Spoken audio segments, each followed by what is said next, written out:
الحمدللہ والصلاة والسلام علی رسول اللہ۔ سورۃ الحجرات آیت نمبر 9۔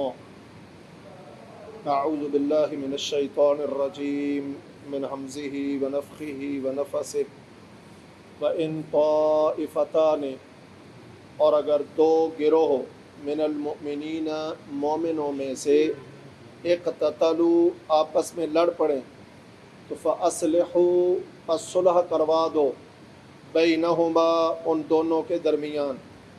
فَإِن بَغَتْ إِحْدَاهُمَا پس اگر زیادتی کرے ان دونوں میں سے ایک علی الاخری دوسری پر، فَقَاتِلُوا الَّتِي پس تم بھی لڑو اس سے تبغی جو زیادتی کر رہی ہے، حتیٰ تفیء الی امر اللہ یہاں تک کہ وہ لوٹ آئے اللہ کے حکم یعنی صلح کی طرف۔ فَإِن فَاءَتْ پس اگر وہ لوٹ آئے تو فَأَصْلِحُوا بَيْنَهُمَا تو صلح کروا دو ان دونوں کے درمیان بالعدل عدل کے ساتھ، وَأَقْسِطُوا اور انصاف کرو، ان اللہ یحب المقسطین اس لیے کہ اللہ سبحانہ و تعالیٰ انصاف کرنے والوں سے محبت کرتا ہے۔ انما المؤمنون اخوۃ بے شک تمام مومن آپس میں بھائی بھائی ہیں۔ فَأَصْلِحُوا بَيْنَ أَخَوَيْكُمْ پس صلح کروا دیا کرو اپنے بھائیوں کے درمیان۔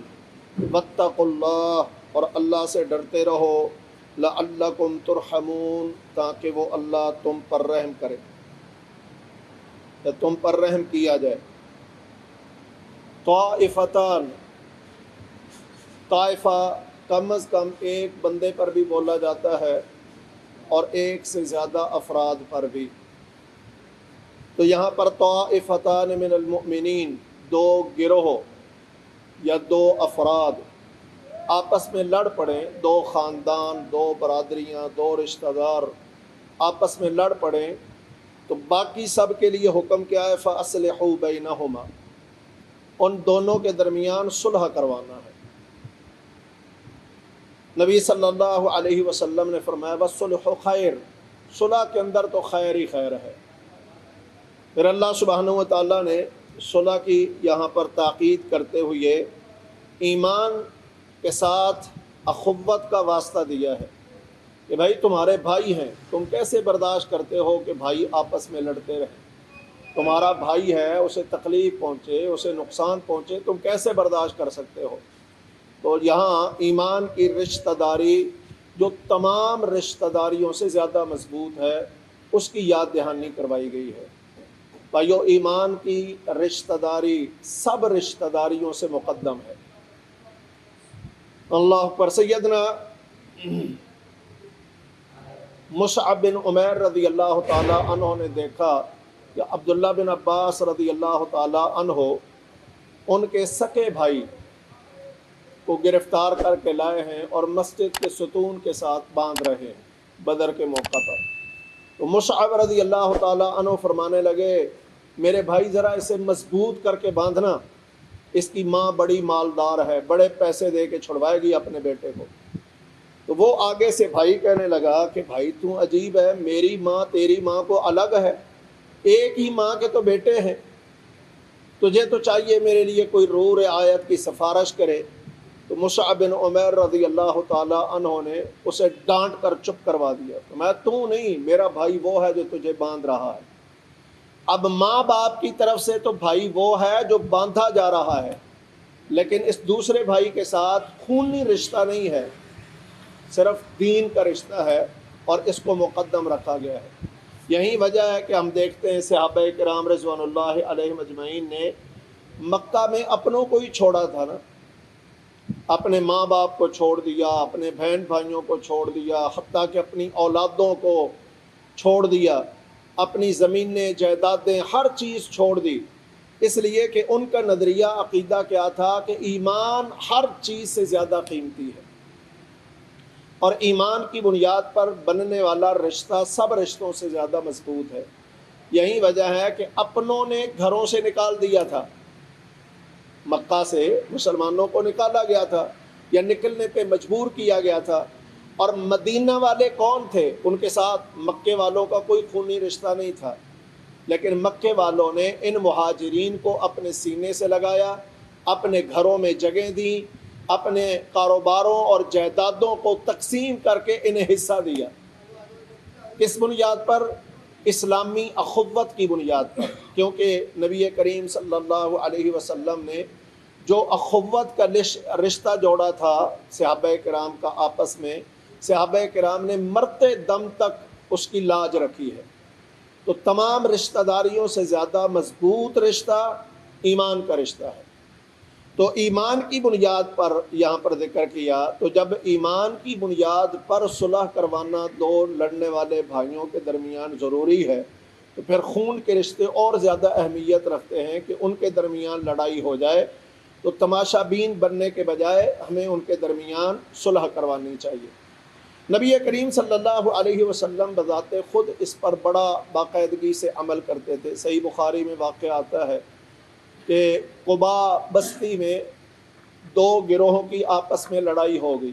یہ ذہن میں رہے کہ نبی کریم صلی اللہ علیہ وسلم ہجرت کے دوران مدینہ پہنچنے سے پہلے چند دن آپ نے قبا بستی میں گزارے تھے۔ یہاں پر آپ نے مسجد کی بنیاد بھی رکھی تھی جو مسجد قبا کے نام سے معروف ہے، اور اس مسجد کی تعریف بھی اللہ سبحانہ و تعالیٰ نے سورۃ توبہ کے اندر بیان کی ہے۔ اور نبی کریم صلی اللہ علیہ وسلم ہفتے میں کم از کم ایک دفعہ، بعض اوقات تین دو دفعہ چلے جاتے تھے، لیکن کم از کم ہفتے میں ایک دفعہ، بعض اوقات اللہ کے نبی سواری پر اور بعض اوقات پیدل جا کر اس مسجد قبا میں 2 رکعتیں ادا کر کے آیا کرتے تھے۔ تو خیر مسجد قبا میں قبا بستی میں لڑائی ہو گئی، اور نبی کریم صلی اللہ علیہ وسلم تک یہ جب اطلاع پہنچی تو انس رضی اللہ تعالیٰ عنہ فرماتے ہیں کہ اللہ کے نبی نے مجھے کہا بھی سواری تیار کرو، ہم چلتے ہیں ان کے درمیان صلح کرواتے ہیں۔ اور پھر نبی کریم صلی اللہ علیہ وسلم نے جا کر قبا والوں کی آپس میں صلح کروائی، لڑائی ختم کروائی، ایک دوسرے کو گلے ملوایا۔ پھر صحابہ کرام کو بلکہ پوری امت کو آپ صلی اللہ علیہ وسلم نے رغبت دی صلح کروانے کی، اور اس کی فضیلت کو نبی کریم صلی اللہ علیہ وسلم نے اجاگر کیا۔ نبی صلی اللہ علیہ وسلم نے ایک دن فرمایا کیا تمہیں نماز سے بہتر عمل نہ بتا دوں؟ صحابہ بڑے حیران ہوئے کہ نماز سے بھی بہتر کون سا عمل ہو سکتا ہے؟ تو آپ نے اس سے آگے فرمایا کیا تمہیں زکوٰۃ سے بھی زیادہ بہتر عمل نہ بتا دوں؟ مزید حیرانگی بڑھ گئی۔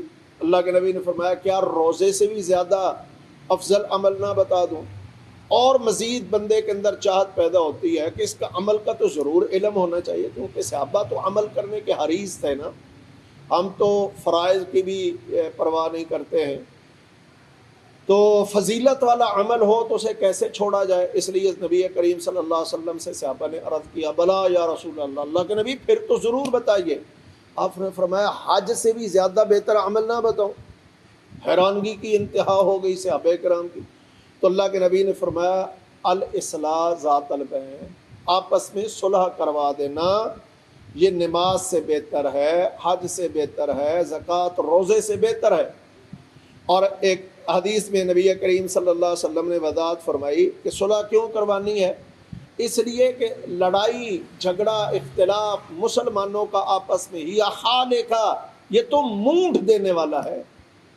اور فرمایا میں نہیں کہتا کہ سر کے بالوں کو مونڈ دیتا ہے جھگڑا، بلکہ میں کہتا ہوں یہ خالق الدین، لڑائی جھگڑا دین کو مونڈ کے رکھ دیتے ہیں۔ آپ نے دیکھا ہوگا کسی شخص کے ساتھ آپ نے رشتہ داری تعلق بنایا کہ وہ جو ہے وہ دیندار ہے، دین کی بنیاد پر آپ نے اس سے تعلق بنایا، رشتہ داری بنائی۔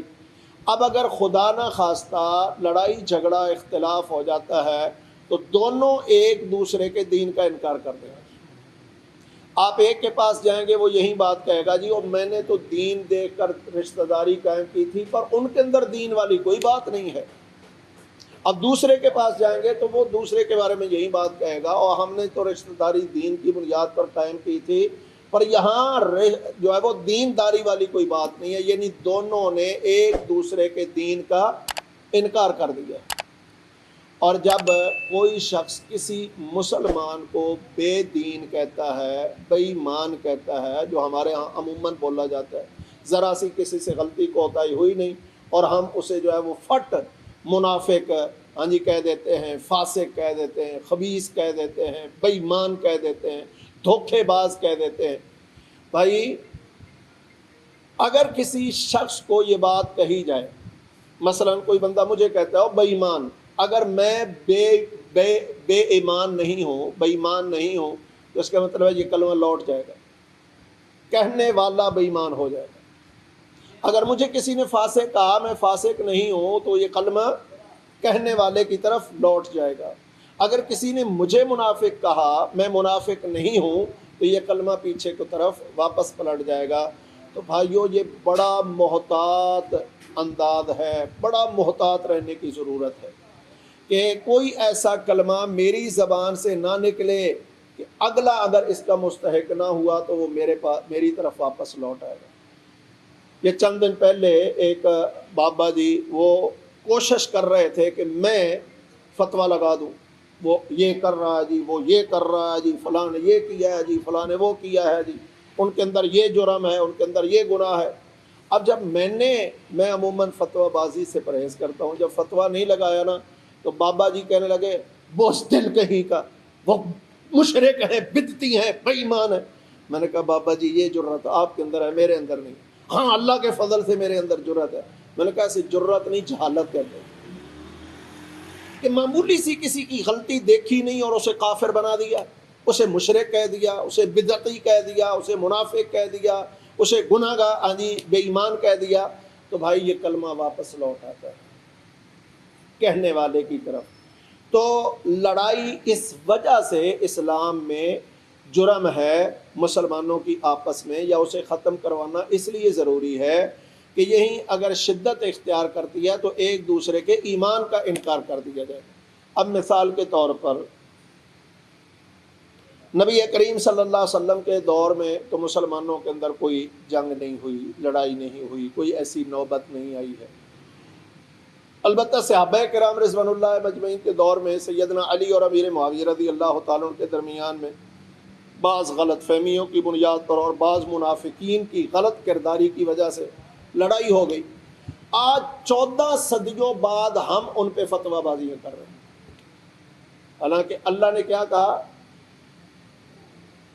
وَإِن طَائِفَتَانِ مِنَ الْمُؤْمِنِينَ اقْتَتَلُوا، وہ دونوں مومن ہیں۔ لڑائی کے باوجود ایمان ختم نہیں ہوتا کہ میں کسی کو مجھ سے لڑنے والے کو میں بے ایمان کہہ دوں، یا مجھ سے لڑائی کرنے والے کو میں کافر فاسق کہہ دوں۔ بھائی لڑائی کرنے سے کفر واجب نہیں آتا۔ ہاں مسلمان سے لڑائی کرنا یہ کفریہ حرکت ضرور ہے، کافر نہیں ہو جاتا، البتہ کفریہ فعل ضرور ہے، کیونکہ نبی کریم صلی اللہ علیہ وسلم نے فرمایا سباب المؤمن فسق وقتالہ کفر، کسی مسلمان کو گالی دینا گناہ ہے اور کسی مسلمان سے لڑائی کرنا کفر ہے۔ امام بخاری رحمہ اللہ نے اس پر باب باندھا ہے، باب الکفر دون الکفر، ایسا کفر جو اسلام سے خارج کر کے کفر میں نہیں ڈال دیتا، بلکہ یہ کفریہ ارتکاب ہے۔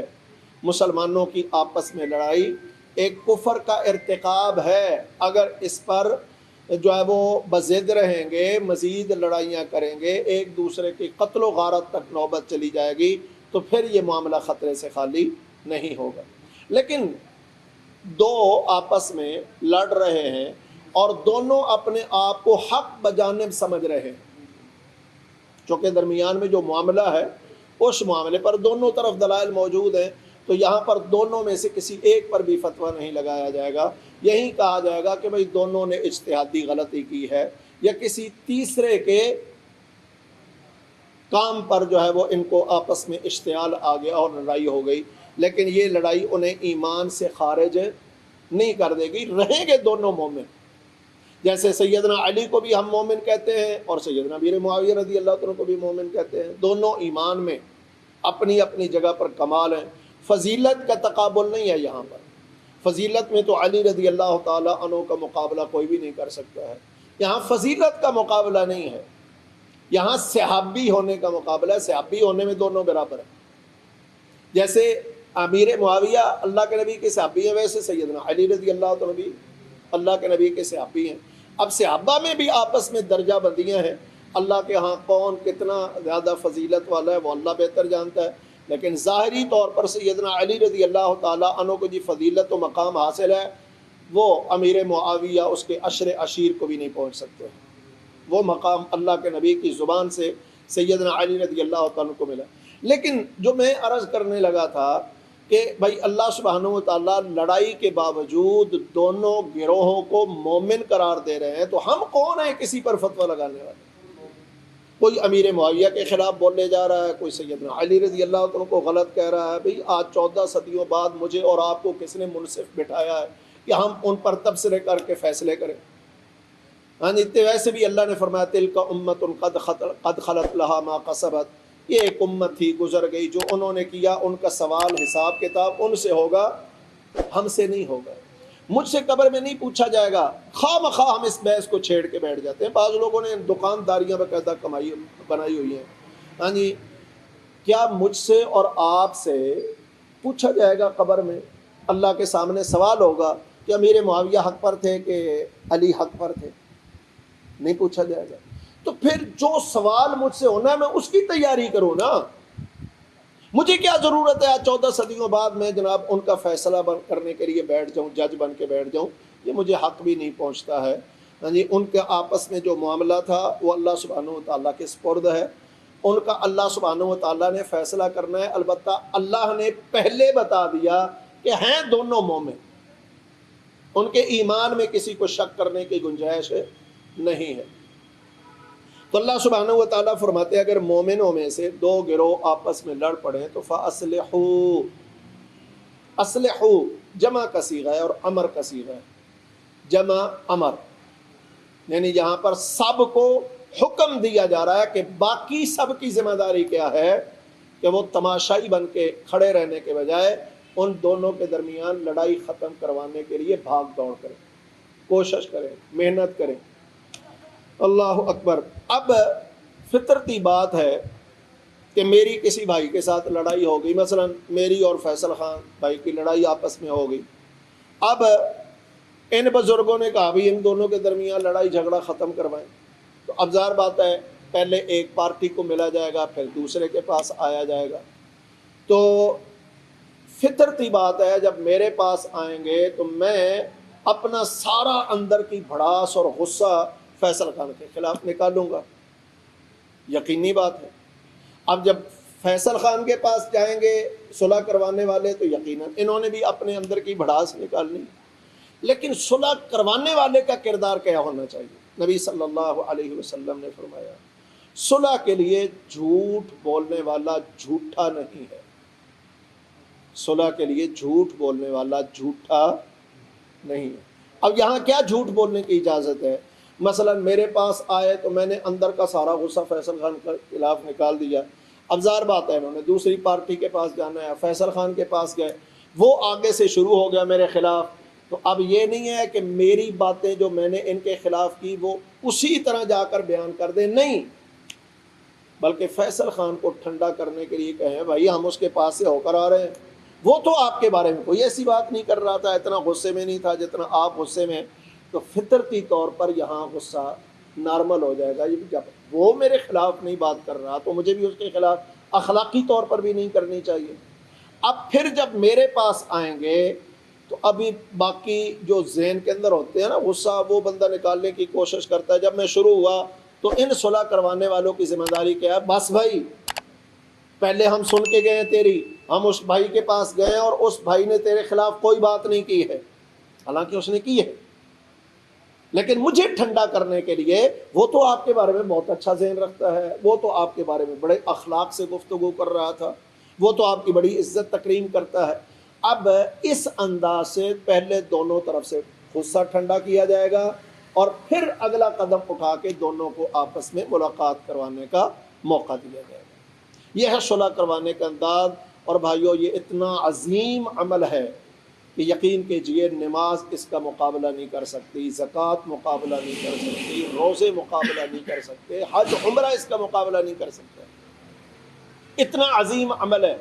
لیکن جتنا عظیم عمل ہے ہم اتنے ہی زیادہ اس معاملے میں کوتاہی کا شکار ہیں۔ رشتہ داروں میں لڑائی ہو جائے تو ہم آگ لگانے والے بن جاتے ہیں، مزید بھڑکانے والے بن جاتے ہیں، ایک دوسرے کے جو ہے وہ باتیں جا کر بلکہ اپنی طرف سے بنا کر ان کو آپس میں لڑانے کی کوششیں شروع کی جاتی ہیں، چہ جائے کہ ہم ایک دوسرے کی باتوں کو دبائیں کہ بھائی وہ ایسی بات نہیں کر رہا تھا، وہ میں نے اپنے مخالف کے بارے میں ایک بات کی تو اب میرے رشتہ داروں کا کردار کیا ہے کہ وہ آگے سے دو چار اپنے ساتھ اپنے پاس سے ملا کر مزید آگے جا کر آگ لگائیں گے۔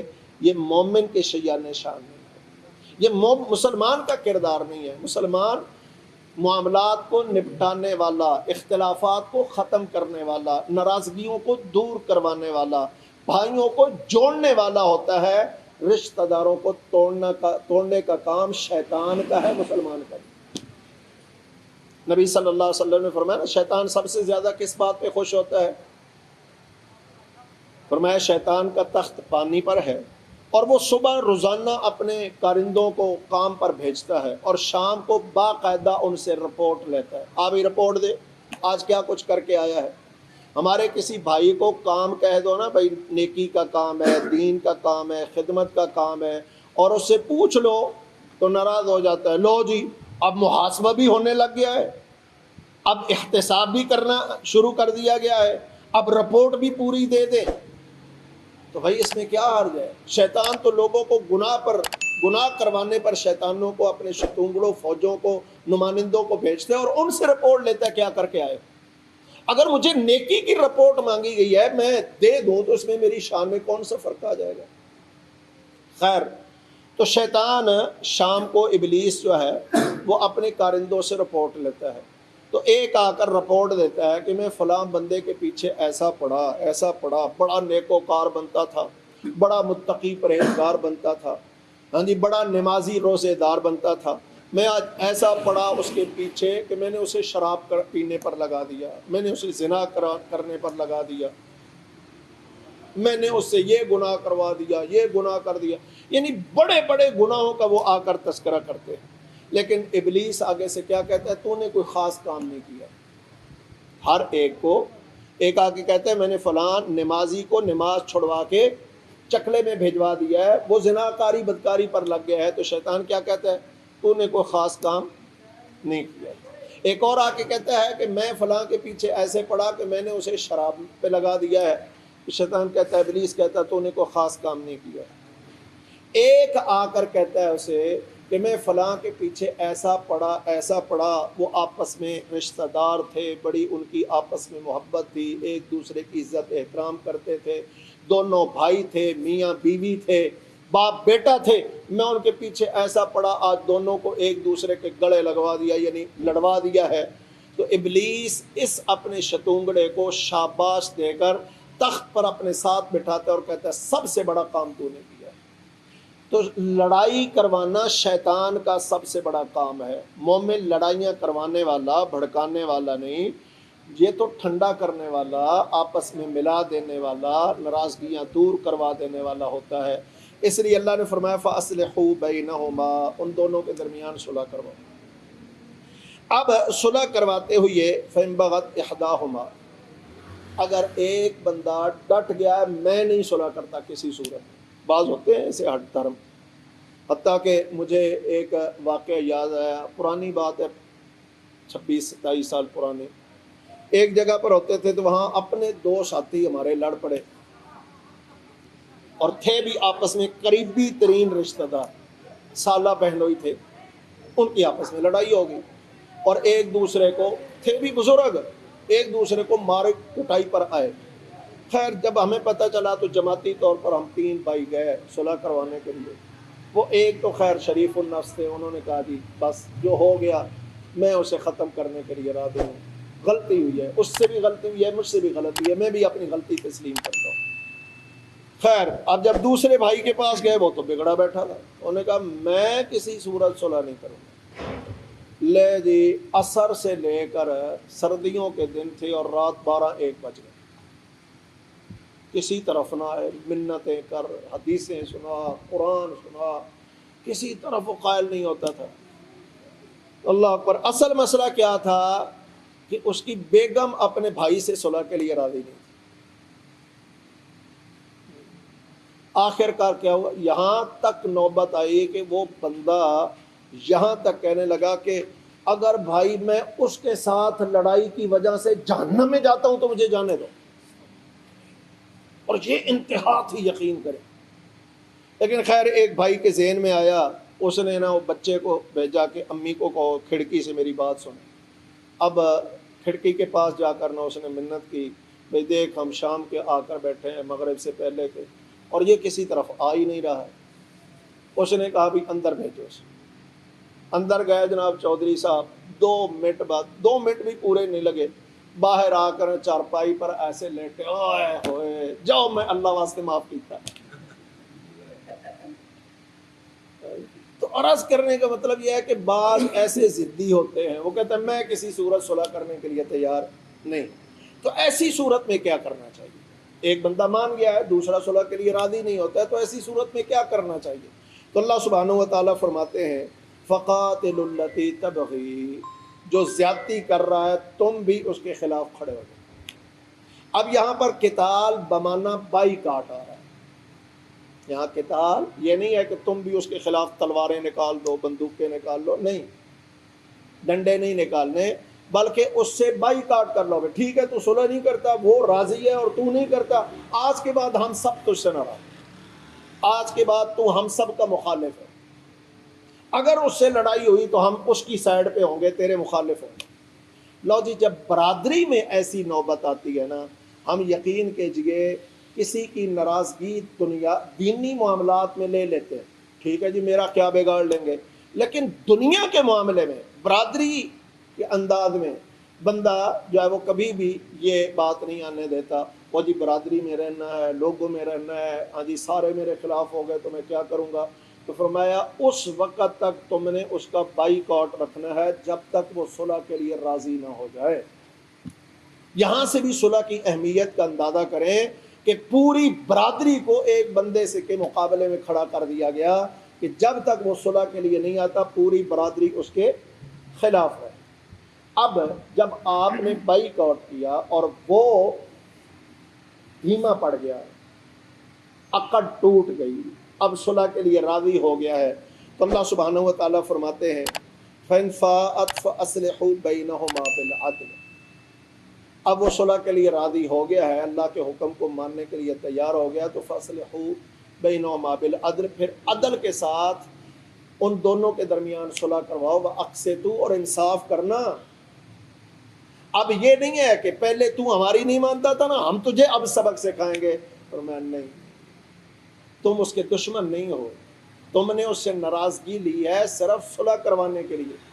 اب جب وہ صلح کرنے کے لیے تیار ہو گیا تو اب تم اس کے خلاف یا اسے سزا دینے کے لیے تیاری نہ کرو، تم نا انصافی نہیں کرو گے، حق تلفی نہیں کرو گے، بلکہ انصاف اور عدل کے تقاضوں کو پورا کرتے ہوئے ان دونوں کے درمیان صلح کرواؤ گے، اس لیے کہ ان اللہ یحب المقسطین، اللہ سبحانہ و تعالیٰ صلح انصاف کرنے والوں سے محبت کرتا ہے۔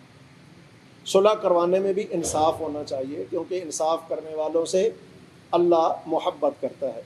آگے فرمایا انما المؤمنون اخوۃ، اب صلح کی رغبت دے کر اب یہاں دوبارہ ایمان کے رشتے کو گنوا دیا کہ بھائی ایمان کے لحاظ سے سارے ہی مسلمان آپس میں بھائی بھائی ہیں۔ جیسے نبی کریم صلی اللہ علیہ وسلم نے فرمایا المسلم اخو المسلم، مسلمان مسلمان کا بھائی ہے۔ تو یہاں پر فرمایا انما المؤمنون اخوۃ، سارے مومن آپس میں بھائی بھائی ہیں۔ یہ اخوت ایمان کی اخوت ہے، یہ اخوت دین کی اخوت ہے، یہ اخوت کلمہ کی اخوت ہے۔ تو لہذا فَأَصْلِحُوا بَيْنَ أَخَوَيْكُمْ، اپنے دو لڑنے والے بھائیوں کے درمیان صلح کروا دیا کرو۔ اتقوا اللہ واتقوا اللہ، اور لڑائی کے معاملے میں بھی، صلح کے معاملے میں بھی اللہ سے ڈرتے رہو، لعلکم ترحمون، تاکہ تم پر بھی رحم کیا جائے۔ معلوم ہوا جو لوگوں کے درمیان رحم دلی کرتے ہوئے صلح کرواتا ہے، اللہ سبحانہ و تعالیٰ اس پر رحمت کر کے اسے کسی سے الجھاؤ پیدا نہیں ہونے دیتا، اللہ اسے لڑائیوں سے، جھگڑوں سے محفوظ رکھتا ہے۔